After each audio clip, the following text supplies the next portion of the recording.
추수감사절인데 어떻게 즐거운 추수감사절 보내고 계신지요? 오늘 수요 모임에 나오신 모든 분들 환영합니다. 우리 찬송가 590장, 새 찬양의 590장, 통일 찬송가로는 309장입니다. 590 통일 찬송가로 309장 논밭에 오고 백가 우리 주일 아침에 부른 찬양입니다. 함께 찬양하겠습니다.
교회에서 또 가정에서 예배드리는 모든 분들 주님의 이름으로 환영합니다. 이 아침 함께 예배드릴 때 하나님의 크신 은혜가 여러분과 저 모두에게 있기를 기원합니다. 우리 기도하심으로 수요 아침 예배 시작하겠습니다.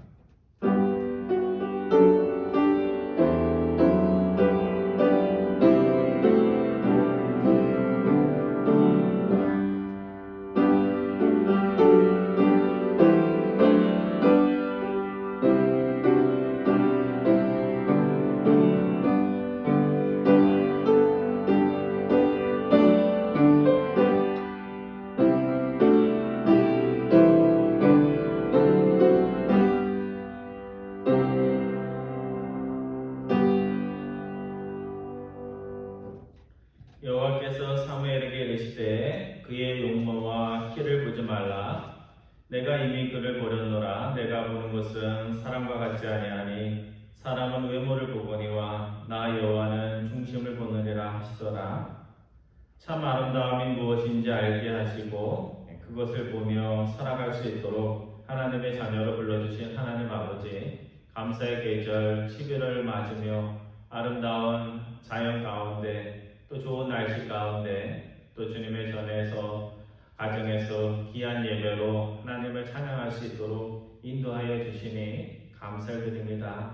눈에 보이는 것에 많은 마음을 빼앗기며 세상 것들에 애정을 쏟다 정작 하나님께 드려야 할 사랑과 진실한 마음들을 잃어버릴 때가 있는 저희들임을 주님 앞에 고백을 드립니다. 저희들 정말 주님의 자녀로서 정말 사랑해야 할 하나님을 더 기억하는 가을 이 계절 될 수 있도록 인도하여 주셔서 세상 것 때문에 불평하지 않고 한 해 동안 저희들이 알지 못하는 부분까지 은혜와 사랑으로 축복하신 복을 내려주신 하나님을 기억하는 귀한 계절 될 수 있도록 인도하여 주옵소서.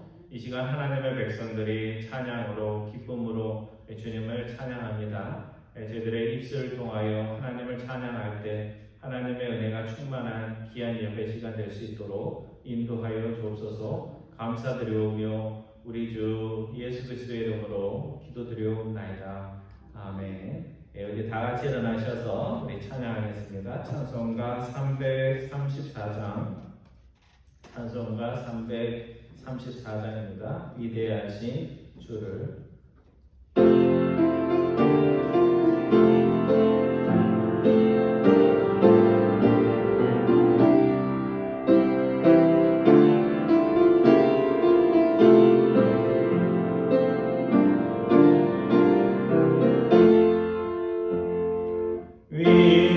위대하신 주를 나 기억하겠네.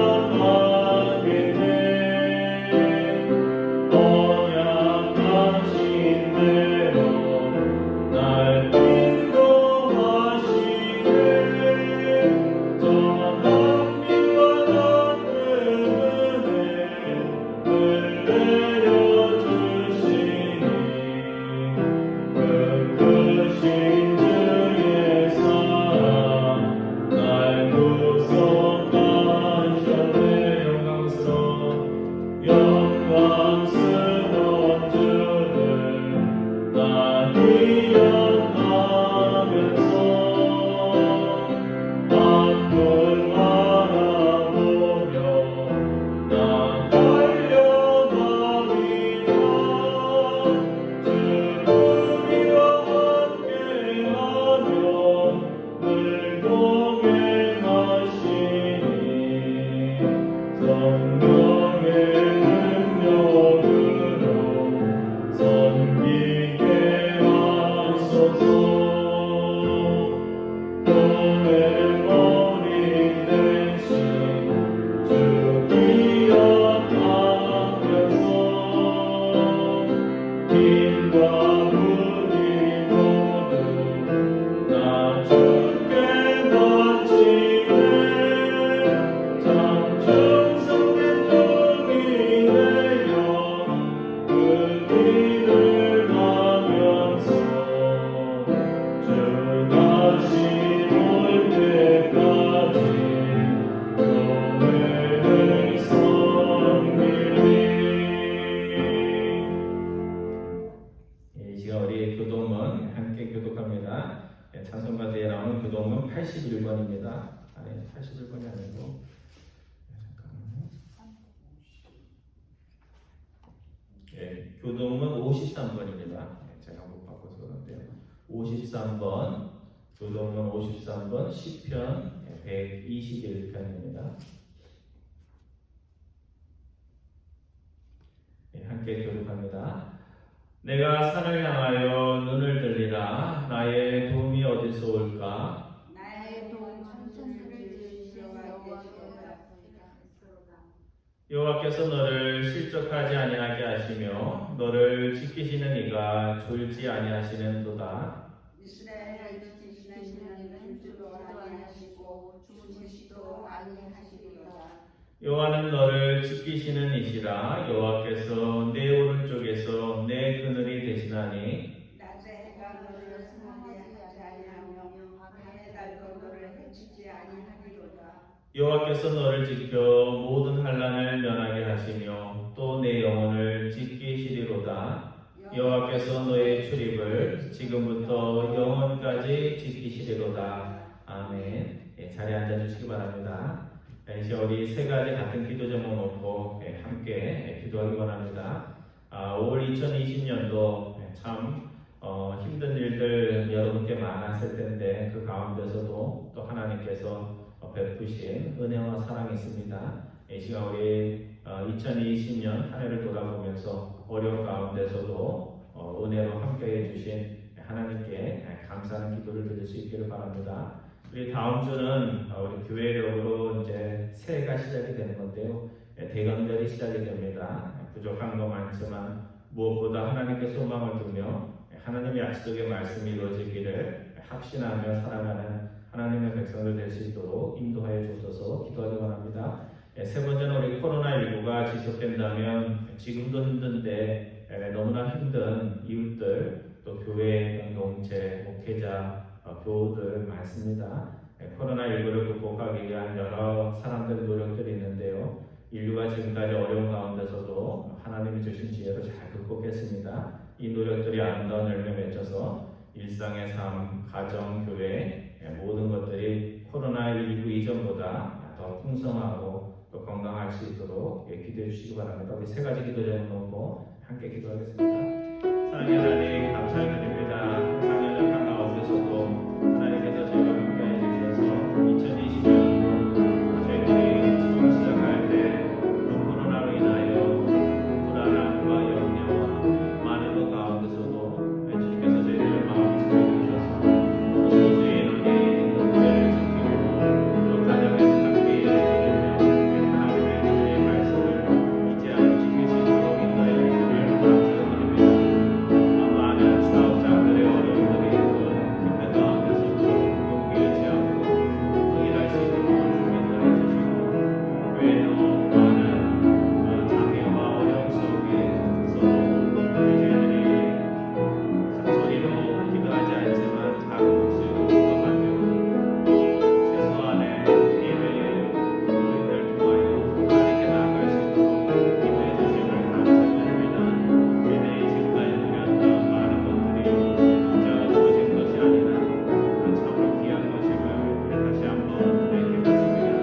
주님 신종 코로나로 인하여 어려움에 있는 우리 가족들 주님께서 기억해 주셔서 2020년도가 다 갈 때까지 주님께서 함께해 주셔서 2020년도에는 새로운 마음으로 사업장에도 가정에도 또 어려움을 겪는 교회에도 주님의 복에 다시 갈 수 있도록 인도해 주셔서 하나님께서 이스라엘 백성들에게 기름기와 눈물을 통하여 풍성한 열매를 허락하여 주신 것처럼 우리의 삶이 풍족하여서 정말 하나님의 사랑이 필요한 곳에 우리 하나님의 백성을 달려가서 사역할 수 있는 그 아름다운 날이 손꼽을 수 있도록 주님께서 인도해 주옵소서.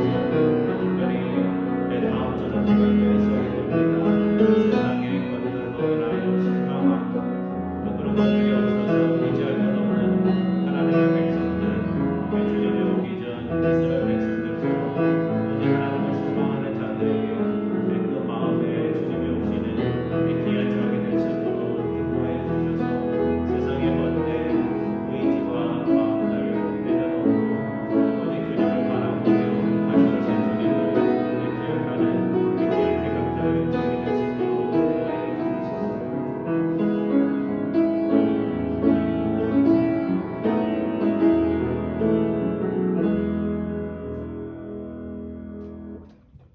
사랑의 하나님, 2020년도 또 여러 새로운 상황들을 겪으며 저희들이 얼마나 많은 것을 누리며 살아가고 있었는지를 다시 한번 깨닫게 됩니다. 2020년도 어려운 가운데서도 사업장과 가정과 또 우리의 신앙의 마음들을 지켜주셔서 어려운 가운데서도 또 주님께 찬양하며 하나님 말씀을 듣고 또 그 진리의 길로 애신까지 걸어올 수 있도록 인도해 주셨음을 감사를 드립니다. 인류가 어려운 역경들을 다 극복하고 또 절망 가운데서도 소망의 샘을 길러낸 것처럼 2020년도에 또 질병이 사라지고 또 그것을 이길 수 있는 또 백신과 치료제들이 개발될 수 있도록 인도해 주셔서 정상의 삶을 살지 못해 더 어려운 가난한 이웃들, 형제들이 새 소망을 가질 수 있는 한 해가 될 수 있도록 인도하여 주옵소서. 다음 주는 대강절로 저희들이 다시 오실 주님을 소망합니다. 주님, 저희들 안에 있는 세상에 대한 헛된 의지들, 의지하는 마음들 내려놓게 인도하여 주시고 오직 주님만 바라보는 아름답고 감동적인 태강절 절기 될 수 있도록 인도하여 주옵소서. 오늘 사무엘하 15장의 말씀을 통하여 저에게 지혜 주시기 원하오며 우리 주 예수 그리스도의 이름으로 기도드리옵나이다. 아멘.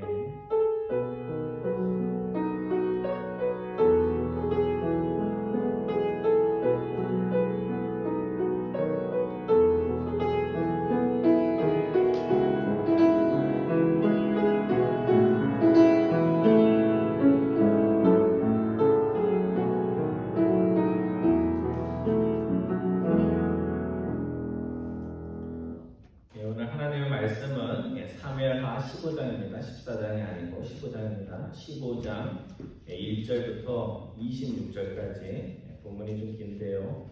우리 한 절씩 교독하겠습니다. 사무엘하 15장 1절부터 26절까지 우리 긴 내용이지만 우리 한 절씩 교독하겠습니다.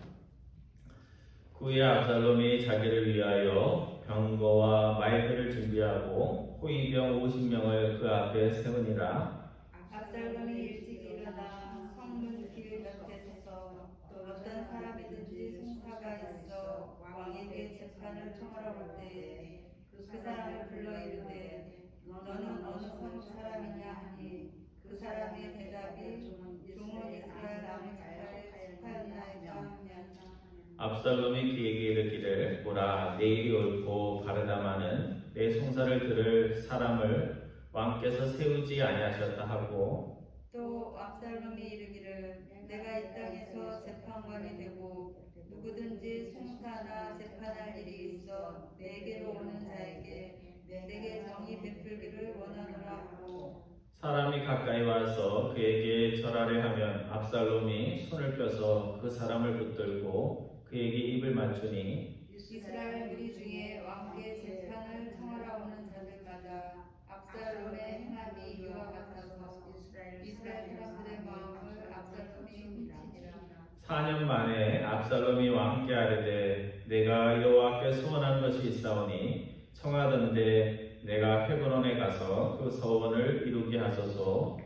당신의 종이 아람 구슬에 있을 때에 서원하기를 만일 여호와께서 반드시 나를 예루살렘으로 돌아가게 하시면 내가 여호와를 섬기리이다 말이다. 왕이 그에게 이르되 편안히 가라 하니 그가 일어나 헤브론으로 가니라. 이에 압살롬이 정탐을 이스라엘 모든 지파 가운데에 두루 보내 이르기를 너희는 낙할 소리를 듣거든 곧 말하기를 압살롬이 헤브론에서 왕이 되었다라 하니라.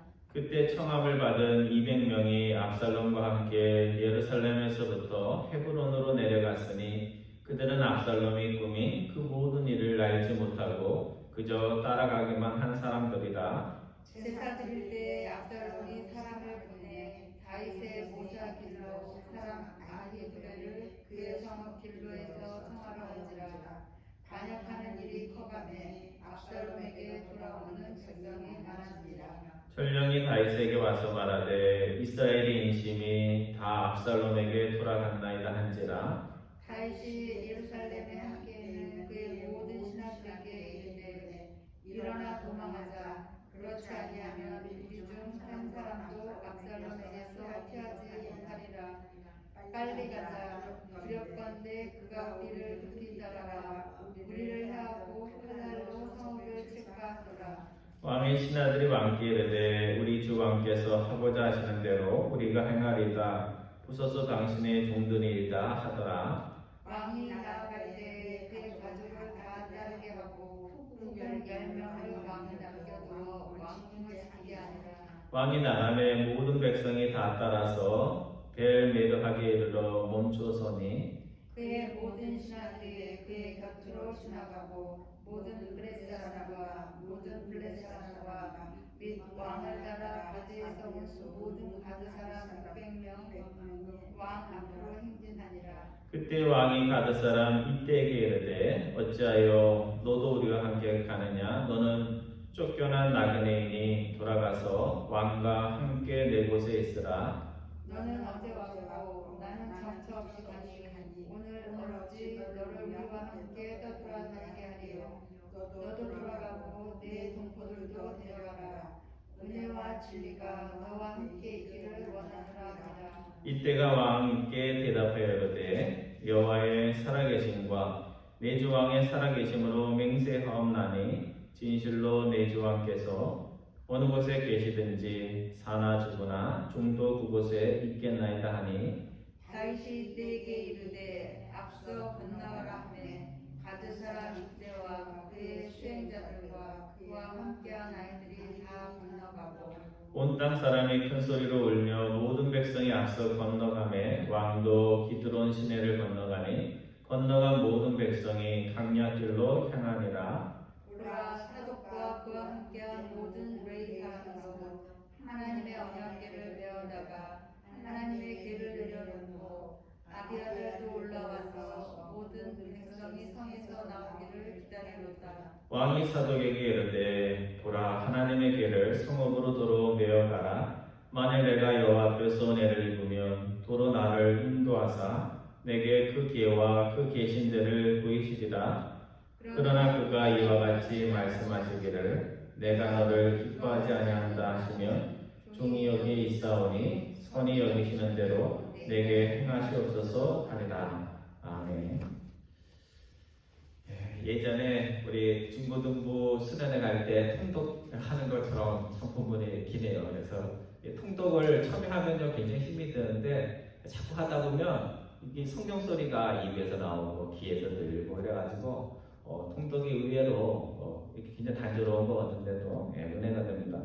오늘 설교의 제목은 마음을 훔친 압살롬이라는 제목으로 말씀을 드립니다. 마음을 얻은 압살롬이 아니고 성경 본문에 보면 압살롬이 백성들의 마음을 어떻게 했다고요? 훔쳤다. 이 훔친다는 말이 영어로 스틸이라는 말인데 사전을 찾아보면 어떻게 되어 있냐면 남의 재산을 허락 없이 권리도 없이 가져가는 행위를 말합니다. 자기 게 아닌데 자기 것처럼 이렇게 주워가지고 테이크해가지고 가져가면 그게 뭐가 되는 거예요? 도둑질이 되는 거예요. 그래서 십계명에도 도둑질 하지 말라. 그러니까 훔치지 말라고 그랬는데 압살롬이 눈에 보이는 걸 훔친 것이 아니라 눈에 보이지 않는 마음을 훔쳤습니다. 그러니까 사람들이 생각해요. 마음 훔친 건 좀 어때? 이렇게 생각할 수 있지만 훔치는 건 아니라는 거죠. 그래서 왜 사무엘 저자가 압살롬이 백성의 마음을 그냥 자연스럽게 얻었다 이렇게 말하지 않고 훔쳤다 했을까? 이 훔친다는 행위는 두 가지 의미가 있습니다. 그러니까 아버지인 다윗에게 가야 할 백성의 마음을 중간에서 어떻게 했다는 거예요? 가로챘다는 거예요. 그러니까 아버지를 사랑하는데 그 마음을 중간에서 말을 이상하게 해가지고 자기가 가져갔고, 두 번째 압살롬이 백성의 마음을 가지는 것가 문제가 아니고 정당하지 못한 거짓말로 그것들을 가져갔다 하는 그런 뉘앙스가 담겨져 있는 것입니다. 그래서 우리가 사람의 마음을 얻고자 한다면 어떻게 해야 돼요? 거짓된 방법이나 도둑질이 아니고 어떻게 해야 되냐? 자연스럽게 정직한 방식으로 솔직한 마음으로 서로 사귀다가 그 마음을 빼앗기는 거야. 그걸 가지고 뭐라고 하겠습니까? 그래서 우리가 어떤 마음을 얻고자 할 때 인위적인 방법이 아니고 정직하고 정당한 방식으로 사람들의 마음을 얻을 수 있어야 하겠습니다. 오늘 본문 1절에 보면 압살롬이 왕이 되기 전부터 아버지 다윗보다도 더 왕인 것처럼 그렇게 허세를 부리고 자기 가세를 했다는 것을 오늘 본문에 나옵니다. 우리 1절 말씀 우리 다시 한번 봉독합니다. 시작. 그 후에 압살롬이 자기를 위하여 병거와 말들을 준비하고 호위병 50명을 그 앞에 세우니라. 제가 아틀란타에 처음 에머리 대학에 신학 공부를 하러 왔는데요. 어느 날 운전을 하고 있는데 이제 대학에 가면 건물들이 여러 개가 있잖아요. 그 건물이 있는데 거기에 막 사람들이 많이 모여 있고 검정색 양복을 잘 입고 그 다음에 안경은 선글라스, 보통 선글라스 이렇게 얇은 게 아니고 진한 검정색. 그래서 눈이 보이지 않고 저 사람이 어떻게 생겼나 볼 수 없는 그런 건장한 사내들이 왔다 갔다 하는 것을 보게 됐습니다. 뭐예요? 뭐 하는 사람들이에요?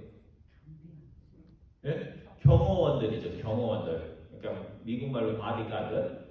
그래서 누군가 했더니 카터 전 대통령 카터가 그 에모리에 가끔씩 옵니다. 그래서 에모리에 볼일이 있어서 와서 경호원들이 왔다 갔다 하는데, 영화에 보면 미국 영화 같은 데 보면 그 경호원들 나오죠.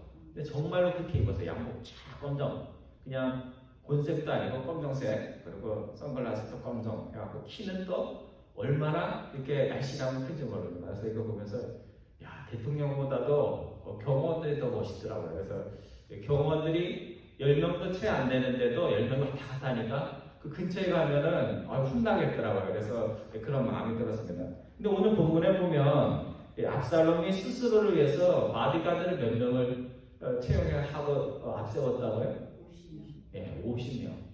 이거는 다윗도 아마 호위하는 병사들이 50명이 안 됐을 것입니다.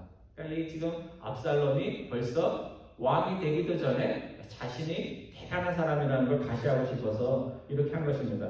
그래서 오늘 1절에 보면 압살롬이 스스로의 위세를 나타내기 위해서 주변에 가까이 둔 목록이 세 가지가 나옵니다. 첫 번째, 병거. 병거는 뭐예요? 전쟁할 때 쓰는 수레를 말하는 겁니다. 그래서 쉬운 말 성경에는 전차 이렇게 되어 있죠. 전쟁에서 쓰이는 마차, 그리고 말, 그리고 세 번째 호위병. 그러니까 사실은 전쟁하면 아버지 다윗이 더 어울리는 말이에요? 아니면 아들 압살롬이 더 어울리는 말이에요? 전쟁터에서 뼈가 굵은 사람은 다윗입니다. 그러니까 사실은 이런 뭐 마차라든지 말이라든지 호위병, 이건 전쟁 때 필요한 거잖아요. 이런 것들은 아버지 곁에 있어야 되는데 지금 전쟁에 몇 번 나가보지도 못한 이 아들 압살롬이 왕도 아닌 사람이 호위병, 병거, 말 같은 것들을 주의해 두면서 허세를 떨고 자기 가시를 했다는 것입니다. 소망교회를 섬기는 우리 김지철 목사님이 이 본문을 가지고 이런 재밌는 이야기를 묵상을 하셨습니다. 그러니까 제가 좀 읽어드리겠습니다. 압살롬은 권력의 1인자가 아닌데 1인자 행세를 하려 했다. 압살롬의 마음을 보여주는 눈에 띄는 단어가 있다. 자기를 위하여. 아버지 다윗과 아들 압살롬의 결정적 차이가 무엇일까? 다윗은 왕으로서 1인자의 자리에 있었지만 늘 2인자의 의식을 지니고 살았다. 다윗에게 1인자는 여호와 하나님이셨다. 그래서 그는 하나님 앞에 서기를 두려워하면서 동시에 기뻐했다. 압살롬은 왕자로서 2인자라 할 수 있으나 아버지 다윗을 제끼고 1인자 의식을 가졌다. 더구나 하나님은 그의 관심의 대상도 아니었다. 이렇게 묵상을 했습니다. 그러니까 오늘 우리는 아무리 높아져도 뭐가 될 수 없어요? 1인자가 될 수 없어요. 우리는 항상 2인자죠. 내가 가정에서 1인자라도 내 위에 누가 계세요? 하나님이 계시고, 교회에서 아무리 사람들이 저 사람 대단해 그래도 내 위에 누가 있어요? 하나님이 계시다는 걸 항상 의식하면서 말도 하고 행동도 해야 되는데, 다윗은 항상 2인자 의식이 있었는데 그 아들 압살롬은 1인자가 되고 싶어서 어찌할 바를 모르는 그런 사람이었다는 것입니다. 그런데 그런 그가 그런 마음을 가지고도 왕의 근처, 왕자 근처에 갔지만, 왕의 자리 근처에 갔지만 결국 하나님이 그것을 허락하지 않았다는 것입니다. 그러니까 하나님이 잠시 다윗을 심판을 주시면서 어려움을 주셨지만 결국은 압살롬은 하나님의 마음에 든 자가 아니었기 때문에 결국 죽음으로 그의 삶이 끝나게 됩니다. 성도 여러분, 허세를 가지고 하는 것은 제대로 된, 하나님 앞에서는 제대로 된 일들이 이루어지지 않습니다. 또 어떤 일을 할 때 하나님의 이름으로 하면 하나님께 영광이 가지만 자기 이름으로 하면 뭐가 돼요? 자기 이름으로 하면 잡음도 많고 결국은 하나님께 영광을 가리는 그런 일들이 벌어집니다. 그래서 큰 일을 하려면 압살롬처럼 허세를 떨고 자기 가시가 아니라 진짜 실력이 있어야 돼요. 하나님께 영광 돌릴 수 있는 실력을 쌓아야 됩니다. 그리고 아무리 작은 일이라도 자기 이름이 아니라 하나님의 이름을 무엇을 하면 하나님께서는 아무리 작은 자라도 그 마음을 받으시고 영광을 받으십니다. 여러분 곁에는 뭐가 있어요? 전차 있으세요? 없죠? 말 같은 거 있으세요? 50명의 호위병이 있으세요? 이런 거 가지고는 하나님이 기뻐 받으시는 게 아니고 내 주위에 세상이 떠들썩하게 놀라는 그런 것들이 아니고 정말 작은 진심이라도 있으면 그것 통해서 하나님의 영광을 받는다는 거 우리들이 꼭 기억할 수 있기를 바랍니다. 본문 2절 이하 6절에 보면요, 압살롬이 아버지에게 가야 할 백성들의 사랑과 마음을 어떻게 빼앗았는지 하는 것이 이렇게 설명이 나옵니다. 우리 2절부터 6절까지 교독을 하겠습니다. 제가 2절 봅니다. 압살롬이 일찍 일어나 성문 길 곁에 서서 어떤 사람이든지 송사가 있어 왕에게 재판을 청하러 올 때 그 사람을 불러 이르되 너는 어느 성읍 사람이냐 하니 그 사람의 대답이 종은 이스라엘 아무 지파에 속하였나이다 하면 압살롬이 그에게 이르기를 보라 내 일이 옳고 바르다마는 내 송사를 들을 사람을 왕께서 세우지 않으셨나이다. 또 압살롬이 이르기를 내가 이 땅에서 재판관이 되고 누구든지 송사나 재판할 일이 있어 내게로 오는 자에게 내가 정의 베풀기를 원하노라 하고 사람이 가까이 와서 그에게 절하려 하면 압살롬이 손을 펴서 그 사람을 붙들고 그에게 입을 맞추고 6절만서 같이 봅니다. 이스라엘 무리 중에 왕께 재판을 청하러 오는 자들마다 압살롬의 행함이 이와 같아서 이스라엘 사람들의 마음을 압살롬이 훔치니라. 여러분, 훔치는 사람이 나빠요? 저기 훔쳐가게 내버려두는 사람이 나빠요? 네, 둘 다 나빠요. 그렇죠? 자기 지갑을 아무데나 내두고 교회에서 잊어버렸어요. 뭐 이렇게 하면 참 곤란하잖아요, 그렇죠? 그러니까 자기가 잘 지켜야 되는 거예요. 그러니까 훔치는 사람은 물론 나쁘고 훔쳐가는 도둑이 있는데도 그거를 방조하는 것도 문제가 됩니다. 근데 먼저 오늘 보면 압살롬이 아버지께 가야 할 마음과 사랑을 훔치기 위해서 어떤 사람들에게 접근을 해요? 재판하러 오는 사람. 송사하러 온다는 것은 재판받으러 오는 사람들을 노렸습니다. 왜 재판받는 사람들을 노렸을까? 재판을 받는 사람들은 시시비비를 가리는 사람이에요. 그러니까 왕에게 재판을 받아야지만 내가 옳은지 저 사람이 옳은지에 따라서 이해관계가 왔다 갔다 할 수 있는 굉장히 센시티브한 상황 속에 있는 사람들입니다. 근데 압살롬이 재판을 하러 오는 사람들에게 어떻게 대해요? 처음에 Where are you come from? 뭐 이렇게 하듯이 어디서 왔어요? 이렇게 하면서 아주 친근하게 왕자인데도 불구하고 호위병이 50명이나 되는데도 친근한 친구처럼 그렇게 얘기를 합니다. 송사 내용을 다 듣지 않고 누구 말이 옳다고 그래요? 당신 말이 옳다고 그렇게 얘기를 합니다. 재판을 받으러 오는 사람이 잘못했을 수도 있는데 당신 말이 옳은 것 같다 이렇게 하면 기분이 좋을까요? 안 좋을까요? 기분이 좋죠. 야, 나를 알아주는 사람은 이 압살롬밖에 없구나 하면서 사람들이 벌써 마음에 그 방어벽을 풀고 압살롬에게 마음을 뺏겼다는 것입니다. 그런데 그 다음에 뭐라고 얘기하냐면요. 당신이 옳은데 그런데 안타깝게도 당신의 이런 사정을 듣고 당신의 손을 들어줄 재판관이 이 나라에는 없습니다. 이렇게 얘기를 하는 거예요. 누구를 욕하는 것입니까 지금? 아버지, 왕이 아버지를 욕하면서 압살롬이 무슨 말을 하냐면 내가 왕이 된다면 이렇게 하고 싶은데 그렇게 하면 반역이 되니까 뭐라고 그래요? 왕이 됐으면 이렇게 되었으면 그렇게 못하고 뭐라고 그래요? 내가 재판관이 되었으면 정의를 세울 수 있을 텐데 하면서 굉장히 나라를 위하는 것처럼 그렇게 이야기를 합니다. 성도 여러분, 남을 깎아서 남에게 갈 영광을 가로채서 높아진다 생각하는 것은 그것은 우리의 짧은 생각입니다. 아버지를 깎아내려서 아들이 아버지보다 높아질 수 있나요? 없죠. 저는 굉장히 훌륭한데 우리 아버지는 이런데 이렇게 훌륭한 아들이 낳습니다. 이렇게 하면 사람들이 뭐라 해요? 자기 얼굴에 침 뱉는다 이렇게 생각을 하죠. 지금 압살롬이 그렇게 할 수 있습니다. 그러니까 아버지가 못하는 것이 있으면 자신이 그 안에 사면 되고 또 아버지가 잘하는 거 있으면 어떻게 하면 돼요? 배워서 아버지를 닮으면 되는데 압살롬은 그것을 하지 못하는 것입니다.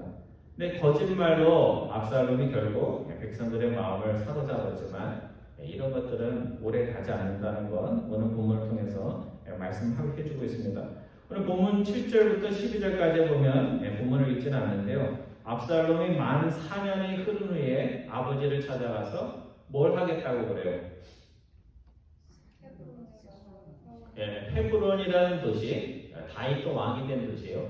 그 헤브론에 가가지고 왕이 되겠습니다 이렇게 얘기하지 않고 내가 피난 갔을 때 소원한 것이 있는데 그것을 갚아야 되겠습니다 그렇게 이야기를 하는 것입니다. 왜 압살롬이 헤브론에 가면서 양을 치러 간다, 양털 깎으러 간다 옛날에 써먹었잖아요, 그렇죠? 그렇게 얘기하지 않고 소원을 지키러 가겠다 이렇게 이야기를 했을까? 왜 그렇게 얘기했을까요?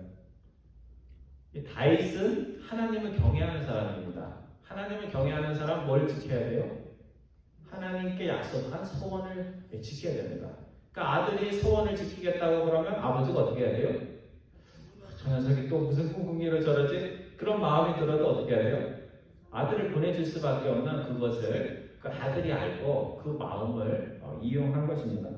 그리고 또 압살롬은 갈 때 소원을 지키러 간다고 하면서 아버지의 중요한 신하들, 중요한 간직에 있는 사람을 몇 명이나 데리고 가요? 200명을 데리고 갑니다.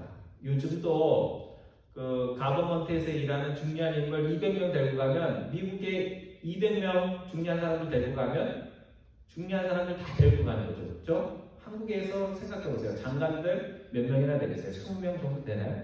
그럼 20명 데리고 가고, 차관들 데리고 가고, 뭐 사법부 뭐 해가지고 다 데리고 가도 200명이 안 될 수 있을 것입니다. 그러니까 나중에 압살롬이 반역을 일으켰을 때 압살롬과 함께 갔던 200명 얼마나 난처해졌어요. 졸지에 아무 생각 없이 따라갔다가 압살롬의 반역을 지지하는 그룹이 되었던 것입니다. 그러니까 이 압살롬이 이처럼 악한 쪽으로, 나쁜 쪽으로 굉장히 지혜로웠습니다.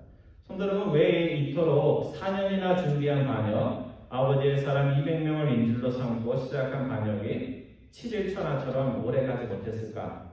그것은 인간적으로 보면 성공할 수밖에 없는데, 하나님께서 자신의 이름을 위해서 아버지조차 내치면서 왕이 되려는 압살롬을 기뻐하지 않았던 겁니다. 그래서 사실은 정말 아슬아슬하게 다윗이 아들을 피해서 도망갔어요. 조금만 늦었으면 어떻게 됐어요? 아들의 손에 잡히든지 아들에 의해서 살해를 당하는 끔찍한 일이 벌어질 수 있는데, 하나님께서 그런 걸 다 물리치게 해주시고, 나중에는 그 지혜로운 그 모사가 하나 있었는데 그것도 바뀌게 해가지고 다윗이 다시 하나님 그 왕의 자리로 돌아올 수 있도록 그렇게 해주셨습니다. 성도 여러분, 세상을 우리가 잠시 속일 수는 있지만 하나님을 속일 수는 없습니다. 그래서 오늘 우리는 속이는 일보다도 창피한 일이 좀 있어도 정직하게 살아야 돼요. 정직하게 있는 그대로의 모습을 사람들에게 보여주고, 그게 부족하다면 어떻게 해요? 고쳐나가면서 그렇게 살아야 됩니다. 오늘 본문 19절 이하 26절에 보면 아들에 쫓겨서 정말 청승스럽게 피난길에 나서고 있지만, 왜 다윗인지, 왜 성경이 다윗을 가리켜서 하나님의 마음이 합한 자라고 하는지 다윗의 진면목이 나타납니다. 오늘 보통 우리가 잘 나갈 때 진면목이 나타난다 생각하지만 반대일 경우가 있어요. 정말 힘들고 어렵고 세상에서 실패했을 때 그 사람의 진면목이 나타납니다. 오늘 18절 이하에 보면 다윗의 모습이 그렇습니다. 본문 18절 이하 22절까지에 보면 첫 번째 다윗이 지금까지 한 사람이라도 더 자신 편이 필요한데도 부와 입대를 나랑 같이 가자 이렇게 하는 것이 아니고 뭐라고 그래요? 너는 지금 최근에 이렇게 이제 정착하게 됐는데 왜 나를 따라 나서려니 하면서 예루살렘으로 돌아가라, 그렇게 이야기하는 내용이 나옵니다. 18절부터 22절까지 우리 교독하면서 어떤 내용인지 한번 살펴보겠습니다. 제가 18절 봅니다. 여러분들 19절 봐주세요. 그의 모든 신하들이 그의 곁으로 지나가고 모든 그렛 사람과 모든 블렛 사람과 이 왕을 따라 가드에서 온 모든 가드 사람 600명이 왕 앞으로 행진합니다. 그때 왕이 가드 사람이 내게 이르되 어찌하여 너도 우리와 함께 가느냐? 너는 쫓겨난 나그네이니 돌아가서 왕과 함께 내 곁에 있으라. 너는 어제 왔고 나는 정처 없이 가니 오늘 어찌 너를 우리와 함께 떠돌아다니게 하리요? 너도 돌아가고 내 동포들도 데려가라. 은혜와 진리가 너와 함께 있기를 원하노라. 이때가 왕께 대답하여 이르되 여호와의 살아계심과 내 주 왕의 살아계심으로 맹세하오나니 진실로 내 주 왕께서 어느 곳에 계시든지 사나 죽으나 좀도 그곳에 있겠나이다. 22절 같이 봅니다. 다윗이 때에게 이르되 앞서 건너가라 하매 가드 사람 이때와 그의 수행자들과 그와 함께한 아이들이 다 건너가고, 지금 다윗의 처지는 자기 편이 많아야 돼요. 적어도 되는 형편이에요. 지금 사람이 많아야지 뭐래도 좀 아들하고 이렇게 맞설 수 있는 그런 처지입니다. 딱한 처지죠. 근데 압살롬이 지금 압살롬에게 가겠다는 사람이 있으면 말려서라도 아들에게 가지 말고 내 곁에 남아줘, 이렇게 애원을 해야 되는 판인데 다윗 왕은 자신의 코가 석자 있는데도 불구하고 이 가드라는 것은 이제 블레셋 도시를 말하는 거죠. 그러니까 블레셋 사람 이백이 이렇게 말합니다. 너는 어제 왔고 나는 이제 정처 없는 나그네 신세가 되었는데 어제 정착한 너를 다시 나처럼 나를 쫓아서 나그네의 삶을 살게 할 수 없다. 그러니 그냥 예루살렘에 남거라. 이렇게 이야기를 한 것입니다. 여러분이 다윗이라면 그렇게 얘기할 수 있을까요? 네, 그렇게 얘기 안 할 거예요. 그렇죠? 지금 한 사람이 급한데 한 사람이 지금 필요한데 그렇게 얘기 안 할 것입니다. 아들 압살롬과 다윗의 차이가 무엇일까? 이렇게 보면요. 아들 압살롬은 자신이 왕이 되기 위해서 자기 편이 아닌 사람들도 200명이나 초대해가지고 지금 군인들을 앞세우고 지금 목숨을 담보로 인질로 삼아서 자기 편으로 강제로 만들고 있습니다. 그런데 다윗은 지금 어떻게 하고 있어요? 그런 인위적인 자기 편을 만들기 위해서 막 술수를 쓰지 않습니다. 다윗이 가는 곳에 따라가겠다는 사람에게도 뭐라고 얘기해요? 너가 지금까지 어렵게 살았는데 또 나를 따르면 나그네처럼 살아야 되는데 그것이 마땅하지 않은 것 같다. 그러니까 다시 예루살렘에 돌아가서 살거라. 이렇게 이야기를 합니다. 근데 이때가 뭐라고 대답을 해요? 예, 왕의 명령에 순종하겠습니다. 그래서 예루살렘에 낳겠습니다. 이렇게 안 하고 룻기에 보면 그 나오미가 며느리를 생각해서 너 나 따라와봤자 고생만 하고 결혼도 못한다. 그러니까 고향으로 돌아가라 하니까 한 며느리는 돌아갔죠, 그렇죠? 그런데 오르바는 돌아가는데 룻은 뭐라고 얘기해요? 어머니 그렇게 얘기하지 마시고 어머니가 가시는 곳에 나도 가서 어머니가 살면 저도 살고 어머니가 돌아가시는 곳에 나도 묻히겠습니다. 그렇게 이야기를 합니다. 오늘 좀 비슷하게 얘기를 하죠. 내 주 왕께서 어느 곳에 계시든지 사나 주부나 종도 그곳에 있겠나이다. 성도 여러분, 오늘 그 룻이든지 이때든지 이 사람들이 하는 말은 오늘 우리 입에서도 나와야 돼요. 주님이 어디에 계시든지 좋은 곳이나 어려운 곳이나 생명의 자리나 사망의 자리나 그곳에 누가 있어야 돼요? 내가 있겠나이다. 그러니까 우리가 맨날 거꾸로만 생각하죠. 내가 사망의 자리에 있을 때 누구가 와주시기를 바라요? 주님이 오시기를 바라면서도 주님이 가라는 곳이 어려운 곳일 때는 어떻게 해요? 주님 그곳은 저기 믿음 좋은 저 김집사 보내시고 저는 좋은 꽃길만 좀 보내주세요 이렇게 하는데 사실은 이때의 고백이 오늘 우리의 고백이 돼야 됩니다. 주님이 가시는 곳이 꽃밭이든지 주님이 가시는 곳이 가시밭이든지 주님이 계신 그곳이 어디든지 사나 주부나 저도 그곳에 있겠습니다. 어제 그저께 월요일날 이제 지역에 이제 목사님들 만나서 이제 코로나 이후에 이제 교회 얘기를 하는데요. 제가 본문에는 없는 얘기인데 목사님들이 이제 코로나 하면서 교회 나오시는 분들도 있고 또 온라인 예배를 하니까 이제 온라인 하시는 분들 이제 전화를 이렇게 하잖아요. 전화를 해서 잘 지내고 있냐, 예배는 드리고 있냐, 그러면 예배 잘 드린다 이렇게 긍정적으로 대답하는 분도 있고 또 어떤 분들은 온라인으로 예배를 드리다가 다른 교회 사이트를 보면서 거기 성경 공부도 하고 은혜를 잘 받고 있다고 또 그렇게 대답하고 그래가지고 목사님 중에 한 분이 이 전화하다가 시험이 드는 게 마음에 상처가 돼가지고 그랬다 이렇게 하면서 교회 모이는 분들을 중심으로 교회를 이끌어 나가겠다 이렇게 결심했다는 이제 그런 얘기를 하는 걸 보는데요. 뭐 저도 겪었지만 우리 교우들은 교우들대로 참 본인이 하고 싶은 것들을 다 못하니까 섭섭한 마음들이 있고 또 교회를 이끌어가는 목사님들은 그것대로 애로사항이 있잖아요. 그렇죠? 같은 마음으로 대하지만 또 그런 것들이 잘 안 돼서 고민을 하는 것 같습니다. 그래서 여러분들 기도 많이 하셔야 돼요. 그래서 이 코로나가 빨리 끝나고 그래서 원래 모습대로 목사님과 교우들이 교회를 든든히 세우는 교회를 힘써야 될 것 같습니다. 여러분의 마음은 어떻습니까? 이런 이때와 같은 마음이 있어서 바울의 고백처럼 바울이 그런 얘기가 있죠. 우리가 부활의 영광에 참여하였으니 예수 그리스도의 뭐에도 참여해야 된다? 고난에도 참여해야 된다 이렇게 말씀했습니다. 그래서 우리가 기쁜 일에도 참여하고 주님이 주신 작은 고난에도 참여할 수 있기를 바랍니다. 본문 24절 이하 마지막 줄 26절까지의 말씀을 보면요, 다윗이 자신과 함께 피난길에 나서려 하는 제사장 사독에게 언약궤를 가지고 나를 따르라 이렇게 얘기하지 않고 뭐라 그래요? 언약궤를 가지고 다시 예루살렘으로 돌아가라, 그렇게 이야기를 합니다. 우리 24절부터 26절까지 말씀 내용 생각하면서 다시 한번 교독합니다. 제가 24절 봅니다. 보라, 사독과 그와 함께한 모든 내 사람도 하나님의 언약궤를 메어다가 하나님의 궤를 내려놓고 아비아달도 올라와서 모든 백성이 성에서 나오기를 기다리도다. 왕이 사독에게 이르되 보라, 하나님의 궤를 성으로 도로 메어 가라.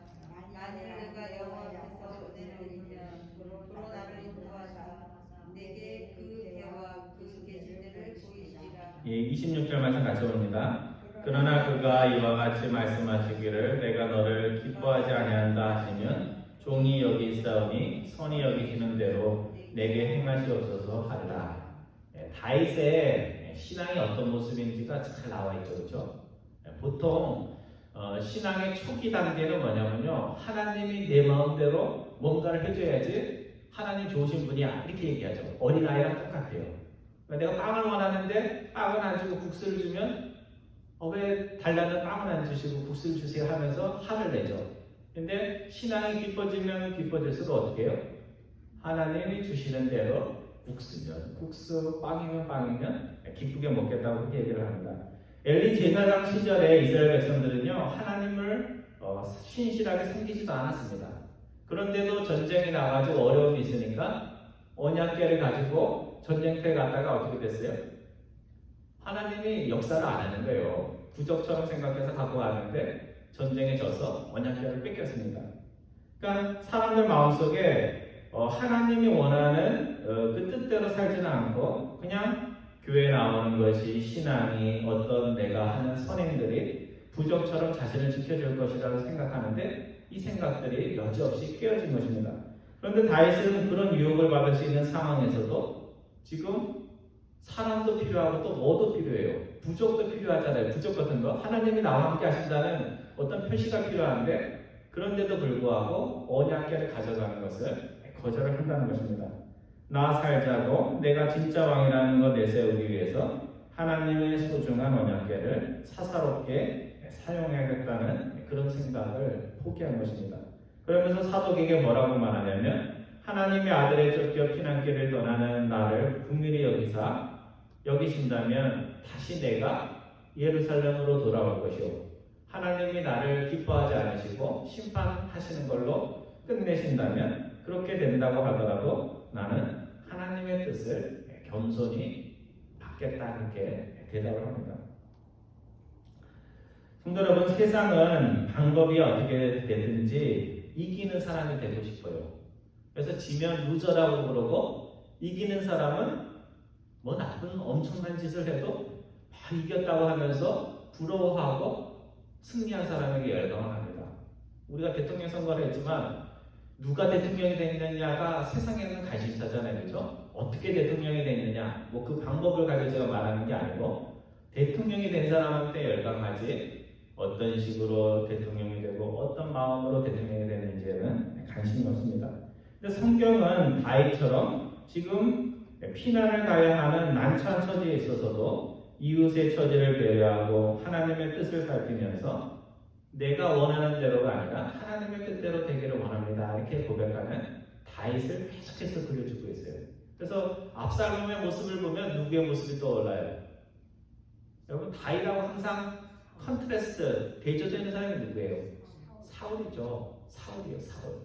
제가 읽어보는데 이 압살롬이 또 사울이구나. 그러니까 다윗은 다윗밖에 없어요. 사무엘상하에 읽어보면요, 다윗 같은 사람은 다윗밖에 없고 나머지는 다 누구의 그림자가 어른거리냐면 사울의 모습입니다.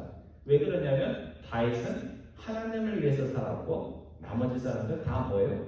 자기를 위해서 살았던 모습입니다. 그래서 오늘 본문에 나오는 압살롬처럼 세상과 사탄은, 세상의 악한 사람들은 오늘 하나님의 백성들의 마음을, 하나님을 향한 마음들을 계속 훔쳐갑니다. 많이 훔쳐갔죠, 그죠? 교회도 훔쳐가고, 신앙도 훔쳐가고, 참신앙도 훔쳐가고, 진실한 마음도 훔쳐가고, 그렇게 계속 훔쳐갑니다. 그러면서 사탄은 너의 마음도 알아주지 않고, 너가 어려운데도 경제적인 거 해결해주지 않는 하나님 곁에 왜 남아있어? 나를 따라. 그렇게 하면 내가 원하는 거 다 해줄게. 이렇게 하면서 그렇게 계속 마음을 뺏으려고 합니다. 그래서 백성들은 압살롬의 이런 실수에 말려들어서 압살롬을 지지를 했는데 나중에 어떻게 됐어요? 압살롬이 왕이 된 것이 아니라 결국은 다시 하나님이 세우신 다윗이 왕이 됨으로 해갖고 압살롬을 지지했던 사람들은 어떻게 됐을까요? 뭐 어려움을 당하거나 사형을 당하거나 스스로의 판단이 잘못됐다는 것을 깨닫게 되었을 것입니다. 오늘 우리의 마음을 뺏겨야 한다면 오늘 우리는 그 마음을 세상이나 삐뚤어진 악한 사람들에게 뺏겨서는 안 되고 세상에서 1인자의 자리에 있지만 그것을 자랑하지 않고 하나님을 1인자로 모시고 사는 다윗과 같은 사람에게 우리가 후한 점수를 줘야 됩니다. 또 자기 편 한 명이라도 더 필요한 상황에서도 자기 편, 남의 편 가르는데 신경 쓰지 않고 부하의 형편을 가렸던 다윗과 같은 사람이 있으면 그 사람이 아무리 초라한 모습을 하고 있어도 그 사람에게 크레딧을 줘야 됩니다. 또 하나님을 부적처럼 생각하지 않고 신앙을 부적처럼 생각하지 않고 하나님의 뜻이라면 그것이 나에게 이익이 되든지 불이익이 되든지 그것을 하겠다는 그런 사람들이 있으면 저 사람이 바로 우리 신앙의 이기잼플 모범이 돼야 된다 이렇게 이야기할 수 있어야 됩니다. 압살롬 같은 사람에게 마음 뺏기고 내가 사람 잘못 봤네 그렇게 고백하는 게 아니고 항상 다윗처럼 우리가 마음을 주어야 할 사람이 누군지 하나님이 누군지를 항상 기억하면서 하나님의 뜻을 살피고 하나님이 왼쪽으로 가라 하면 왼쪽으로 가고 오른쪽으로 가라 하면 오른쪽으로 가면서 우리의 이익이 아니라 하나님의 뜻이 있는 것을 향하는 여러분과 저 되기를 주님의 이름으로 축원드립니다. 기도하겠습니다.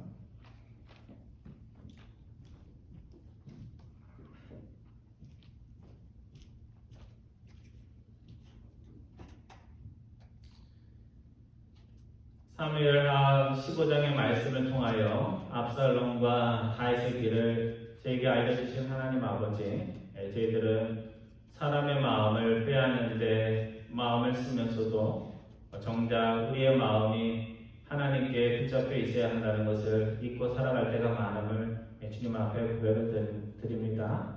세상적인 이익을 위해서 악하고 거짓된 방식을 택한 압살롬이 아니라 어려운 가운데서도 하나님을 생각하고 이웃을 기억하는 다윗과 같은 마음 허락하여 주셔서 저희가 믿음의 길에 얼마나 있었든지 항상 하나님을 믿는 백성의 정직함과 겸손함이 묻어날 수 있도록 인도하여 주옵소서.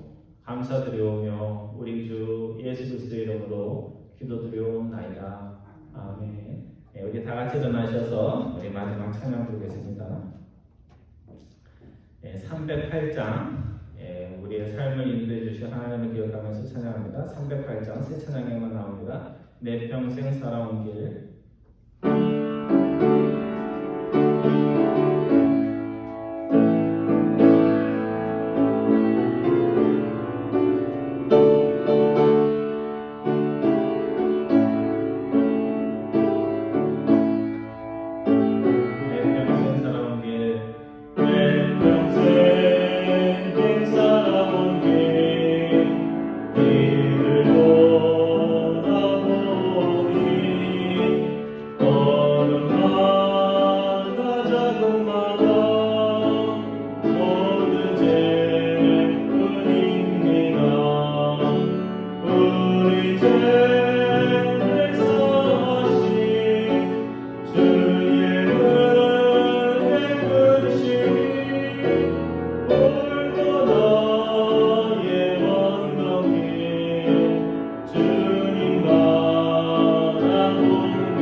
이제는 우리 주 예수 그리스도의 은혜와 하나님 아버지의 극진하신 사랑하심과 성령님의 능력 부어주심이 오늘 사무엘하 15장의 말씀을 통하여 압살롬처럼 스스로가 높아지기 위해 사람의 마음을 빼앗는 도둑질을 하는 사람이 아니라 오직 진실함과 정직함으로 하나님 앞에 인정받기를 마음에 소원하는 사랑하는 모든 교우들을 위해 지금으로부터 영원토록 함께 하시기를 축원하옵나이다. 아멘.